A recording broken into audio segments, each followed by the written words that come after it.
呢日孫軒同馬德鐘就一齊出席劇集《飛虎》嘅結局篇飯局，咁啱撞正今個月18號呢，就係孫軒嘅生日，佢哋特登喺呢個飯局度俾咗個驚喜壽星女啊！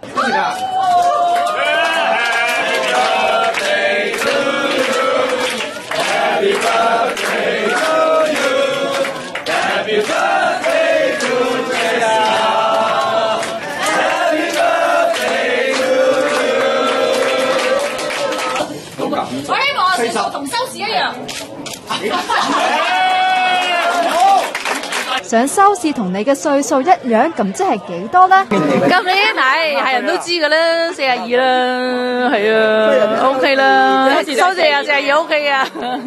逼下中路點啊嘛，咁我哋哇！為咗幫套劇宣傳，連自己嘅年齡都爆埋出嚟，睇嚟孫軒拍呢套劇都拍得幾開心噃。咁拍嘅時候又開心啦，咁拍完之後，即係拍呢個劇係真係有一班朋友，我哋一路拍完年幾，我哋都一路 keep 住一路有聯絡，係真係日日聯絡嗰啲喎，唔係啊，即係大家開工見到先至 high 咁好難得，係啊。做嘢做得咁開心，仲可以識到咁大班朋友，真係好難得㗎。希望可以快啲睇到飛虎嘅續集啦。